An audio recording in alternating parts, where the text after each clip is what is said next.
नमस्कार दोस्तों, NDTV India पर रफ्तार रिबूटेड में आप सभी का एक बार फिर स्वागत है। मैं हूं आपका होस्ट शम्स और आज मेरे साथ एक बार फिर एक बिल्कुल नई कार, नाम है मारुति सुजुकी ग्रैंड विटारा। हम बिल्कुल नई कॉम्पैक्ट एसयूवी है कंपनी की और एक लंबे समय के बाद ग्रैंड विटारा नाम ने बाज़ार में वापसी की है।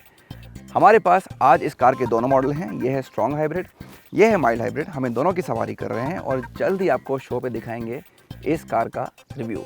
लेकिन आज बात एक और नई एसयूवी की, जिसका नाम है महिंद्रा एक्सयूवी 400। जी हाँ, ये कंपनी की पहली इलेक्ट्रिक एसयूवी है। ये भी कुछ महीनों में बाज़ार में लॉन्च होगी और मैंने की इसकी सवारी।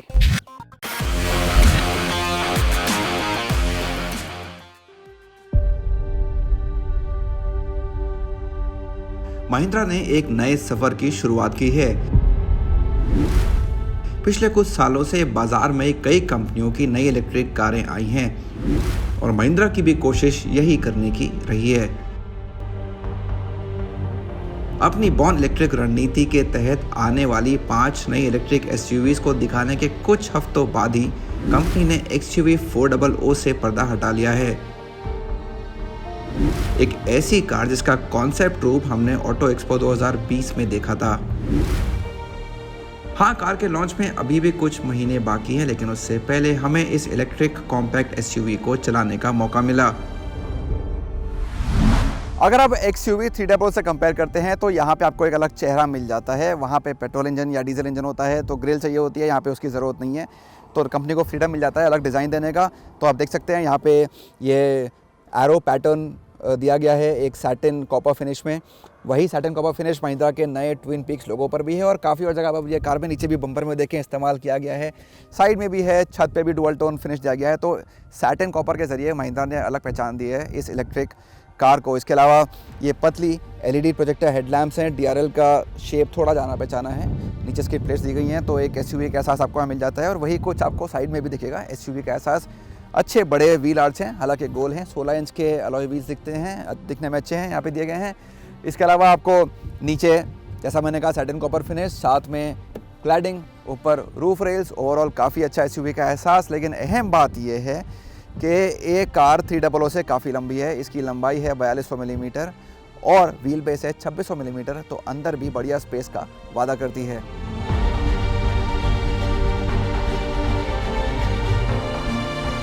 जी हाँ, कार वाकई में काफ़ी बड़ी लगती है। बाजार में बिकने वाली कुछ कॉम्पैक्ट इलेक्ट्रिक एसयूवी से भी बड़ी। इसको देखकर तो ये लगता है कि एक्सयूवी 300 अब बड़ी हो गई है। पिछले हिस्से में लगी एलईडी लैंप्स को देखकर आप इस कार को आसानी से पहचान जाएंगे। कुल मिलाकर यहाँ 5 रंग विकल्प हैं और हमने सवारी की गैलेक्सी ग्रे की। सभी रंगों को सैटिन कॉपर छत के साथ भी खरीदा जा सकेगा।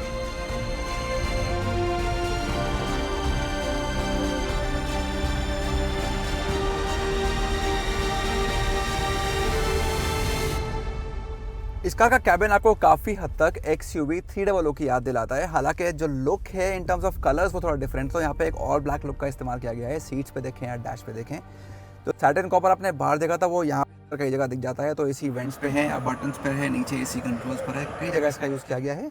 स्टीयरिंग व्हील पर भी जो लोगो है महिंद्रा का ट्विन पीक्स, वो भी सैटिन कॉपर में ही फिनिश्ड है।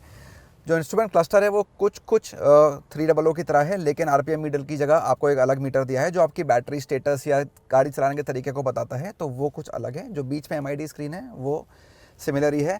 जो टच स्क्रीन सिस्टम है वो भी सेम है, 8 इंच का है। Android auto, Apple CarPlay connectivity है, लेकिन वायर्ड है, वायरलेस नहीं है। इसमें आपको ईवी के स्टैटिस्टिक्स या चलाने के तरीके के आंकड़े भी मिल जाते हैं, वो एक अच्छा फीचर है। और इसमें महिंद्रा की blue sense plus connected car तकनीक भी दी गई है। तो आपको 60 से ज़्यादा फीचर्स इस कार में कनेक्टिविटी के मिल जाएंगे। ओवरऑल जो लुक है वो काफ़ी हद तक डैशबोर्ड का 300 की तरह ही है और कंफर्ट के मामले में आपको ज़्यादा शिकायत नहीं होगी। स्पेस अच्छा है। अर्गोनॉमिकली भी स्टोरेज के लिए काफ़ी ऑप्शन यहाँ दिए गए हैं पहली रो पे, और ऐसा ही कुछ आप दूसरी रो के बारे में भी कह सकते हैं।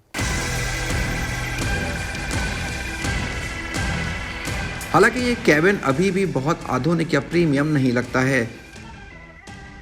आज के ज़माने के ग्राहक को शायद कार की छोटी टच स्क्रीन पसंद ना आए और एक फुल डिजिटल क्लस्टर की कमी भी खले। हाँ, एक सनरूफ की वजह से यहाँ एक ज़्यादा बड़ा कैबिन होने का एहसास मिलता है और ज़्यादा लंबाई के चलते मुकाबले में खड़ी कॉम्पैक्ट इलेक्ट्रिक एसयूवीज़ की तुलना में दूसरी रो में ज़्यादा जगह भी मिलती है। लेकिन यहाँ आपको एसी वेंट्स या बीच के यात्री के लिए 3 पॉइंट सीट बेल्ट नहीं मिलेगी। एक सेंटर आर्मरेस्ट के अलावा आप इस सीट को 60-40 के अनुपात में गिरा भी सकते हैं। कार की बढ़ी हुई लंबाई का एक और फायदा है ज़्यादा बूट स्पेस। XUV 400 को 378 लीटर सामान रखने की जगह मिलती है और अगर आप छत तक मापें तो यह आंकड़ा 418 लीटर तक पहुंच जाता है।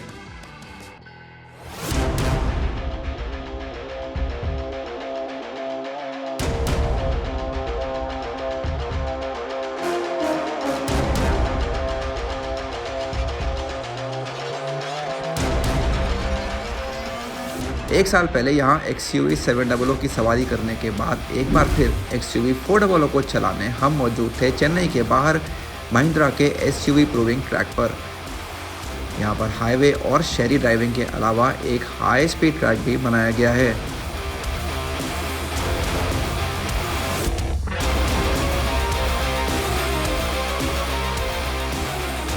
सबसे पहले बात कर लेते हैं आंकड़ों की XUV 400 पे। यहाँ पे 39.4 किलोवाट आवर का लिथियम आयन बैटरी पैक लगा है। सुनने में इसकी साइज़ ज़्यादा बड़ी नहीं लगती है, लेकिन आंकड़े यहाँ काफ़ी इंप्रेसिव हैं। तो आपको करीब 147 bhp की मैक्सिमम पावर मिल जाती है और 310 Nm का पीक टॉर्क मिल जाता है, वो भी काफ़ी अच्छा आंकड़ा है। इलेक्ट्रिक कार है तो सबसे अहम आंकड़ा तो इसकी रेंज है और यहाँ कंपनी का दावा है कि आपको मिलती है 456 किलोमीटर तक की रेंज एक चार्ज पे। और ये दावा कंपनी का नहीं है, ये दावा ARAI के टेस्टिंग के बाद यहाँ किया गया है। तो काफ़ी अच्छा फिगर है। अगर आप इसको मुकाबले में खड़ी कारों से कंपेयर करते हैं तो वाकई में काफ़ी इंप्रेसिव है ये नंबर। और यहाँ पे डिफरेंट ड्राइविंग मोड्स भी दिए गए हैं, उनको आप एक तरह से कह सकते हैं डिफरेंट लेवल्स हैं रीजनरेशन के। तो कितनी बैटरी बची है, कितनी परफॉर्मेंस चाहिए, कितनी गाड़ी और चलनी है, उसके हिसाब से आप डिफरेंट लेवल सेट कर सकते हैं। यहाँ पे 3 मोड्स के नाम हैं फन, फास्ट और fearless। fearless में सबसे ज़्यादा मज़ा आता है कार चलाने में। फन थोड़ा सटल है, थोड़ी आराम से कार चलती है, तो अपनी रेंज के हिसाब से आप डिसाइड कर सकते हैं कितना चलनी बाकी है कार और कितना आप इसको मज़े लेके चलाना चाहते हैं। और फिर इसमें एक चौथा लाइवली मोड भी है। उसमें क्या होता है कि आपने ये लीवर पे यहाँ पे L मोड है, इसमें डाला तो आपकी सिंगल पेडल ड्राइविंग एक्टिवेट हो जाती है। इसमें क्या होता है कि आप सिर्फ एक्सीलेटर का इस्तेमाल करते हैं गाड़ी चलाने के लिए भी, गाड़ी रोकने के लिए भी। आपने एक्सीलेटर दबाया, गाड़ी बढ़ना शुरू हो गई, आपने एक्सीलेटर छोड़ा, गाड़ी खुद ही रुकना शुरू हो जाती है, ब्रेक लगने शुरू हो जाते हैं, जैसा कि अब यहाँ गाड़ी में हो रहा है। इससे क्या फ़ायदा होता है कि आपकी जब गाड़ी में रेंज कम बची है, आपको थोड़ी ज़्यादा डिस्टेंस तय करना है, दूर जाना है थोड़ा, तो अब इस मोड में आइए। हाँ, रिस्पांस बहुत कम हो जाएगा, चलाने में मज़ा नहीं आएगा, लेकिन आपकी बैटरी का चार्ज ख़त्म होने से पहले ही आप अपनी जहाँ आपको जाना है वहाँ पहुँच जाएंगे, ये इसका फ़ायदा है। अगर आप स्विच करते हैं ड्राइविंग मोड्स के बीच में, फन, फास्ट और fearless के बीच में, आपको लगता है कि कार का चरित्र पूरी तरह से बदल गया है। आप फन से फास्ट में जाते हैं या ख़ासतौर से फास्ट से fearless में जाते हैं तो आपको गाड़ी बहुत हल्की महसूस होती है, रिस्पांस बढ़ जाता है, बहुत तेज़ चलना शुरू हो जाती है। आपके थ्रॉटल के इनपुट्स चेंज नहीं होते हैं, लेकिन गाड़ी और तेज़ चलनी शुरू हो जाती है। तो आप क्लियरली देख सकते हैं कि fearless मोड में गाड़ी चलाने में ज़्यादा मज़ा आता है, बशर्ते आपके पास रेंज काफ़ी बची होनी चाहिए, क्योंकि सबसे ज़्यादा जो बैटरी खपेगी या जल्दी ख़त्म होगी वो fearless मोड में ही ख़त्म होगी इस कार में।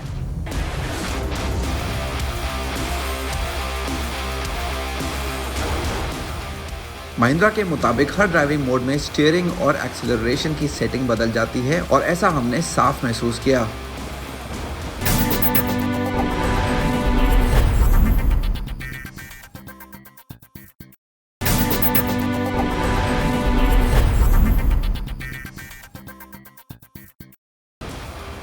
सबसे अच्छी बात इलेक्ट्रिक कार में क्या होती है, सारा टॉर्क शुरू से ही मिल जाता है। तो सिर्फ 25 RPM पे आपको सारा का सारा 310 Nm मिल जाता है, तो उससे मिलता है बहुत बढ़िया पिकअप। तो 0 से 60 की रफ्तार पकड़ने में कार को सिर्फ 4 सेकंड लगते हैं और 0 से 100 जाने में 8.3 सेकंड। तो इस MSPT के हाई स्पीड टेस्ट ट्रैक पे इसको चलाने में वाकई बहुत मज़ा आया है, क्योंकि यहाँ आपको मिलती है खाली सड़क जहाँ पे आप तेज़ी से गाड़ी चला सकते हैं और उसका एहसास इस कार में यहाँ भरपूर मिलता है। कंपनी की माने तो उसने इस बात की पूरी कोशिश की है कि सड़क से आने वाले वाइब्रेशंस कैबिन के अंदर ना पहुंचें। ऐसा हुआ है क्योंकि बाहर का कोई भी शोर आपको यहां परेशान नहीं करता। राइड और हैंडलिंग की बात करें तो उससे आपको कोई खास शिकायत इस कार में नहीं होगी। महिंद्रा कहती है कि पिछले सस्पेंशन को 300 के मुकाबले बिल्कुल नहीं बदला गया है, हालांकि फ्लोर में चेंजेस किए गए हैं। तो 300 की राइड क्वालिटी अच्छी थी, वही आपको यहाँ पे मिल जाती है। और बैटरीज़ को अकोमोडेट करने के लिए जो फ्लोर में बदलाव हुए हैं उससे गाड़ी की हैंडलिंग पे भी कुछ खास असर नहीं पड़ा है। तो हाँ, एक ऊंची कार है लेकिन साथ में एक चौड़ी कार भी है, तो वो हिसाब बराबर कर देती है और आपको एक भरोसेमंद ड्राइव मिल जाती है। यहाँ हम बैंक पे कार चला रहे हैं इसके MSPT के, और यहाँ भी आपको अच्छा भरोसा मिल रहा है। SUV को 190 मिलीमीटर का ग्राउंड क्लियरेंस मिला है, जिससे ये खराब सड़कों का आसानी से सामना कर पाएगी। सुरक्षा की बात करें तो 300 की तरह ही 400 को भी 6 एयरबैग्स मिले हैं। और हाँ, सभी पहियों पर डिस्क ब्रेक्स भी दिए गए हैं। महिंद्रा का कहना है कि हाई स्ट्रेंथ स्टील ने कार की क्रैश क्षमता को बढ़ा दिया है। हम जानते हैं कि XUV 300 भारत की सबसे सुरक्षित कारों में से एक है और ये देखना दिलचस्प होगा कि 400 को किस तरह की रेटिंग मिलती है। कार मोटर और बैटरी पैक के लिए IP67 प्रमाणित भी है। अब बात एक और अहम चीज़ की, वो है चार्जिंग टाइम। तो 7.2 किलोवाट AC चार्जर की मदद से आप इस कार को करीब 6.5 घंटे में फुल चार्ज कर सकते हैं। बुरा आंकड़ा नहीं है, लेकिन अगर आप घर में नॉर्मल लगे हुए 16 एम्पियर के सॉकेट से इसको चार्ज करेंगे तो इसमें 13 घंटे तक का टाइम लग जाएगा इसको चार्ज करने में।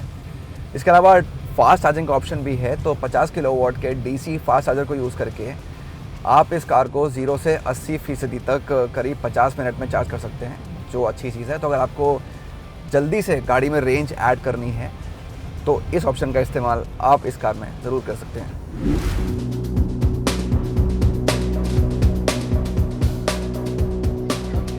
XUV 400 देश में जनवरी 2023 में लॉन्च की जाएगी और डिलीवरी भी उसी महीने शुरू होंगी।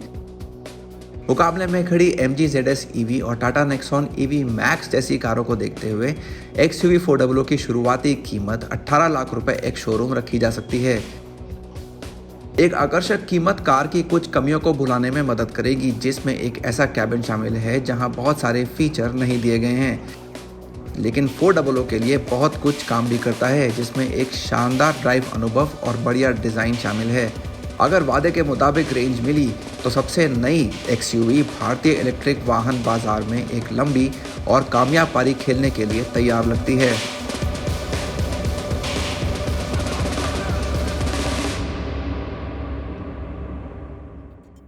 तो रफ्तार रिबूटेड में आज बस इतना ही। हमसे जुड़ने के लिए बहुत बहुत शुक्रिया। जैसा मैंने कहा, अगले हफ्ते इस शो पे देखिए नई मारुति सुजुकी ग्रैंड विटारा का रिव्यू, और उससे पहले आप इसका रिव्यू हमारे YouTube चैनल पे भी देख सकते हैं, youtube.com/car&bike-hindi।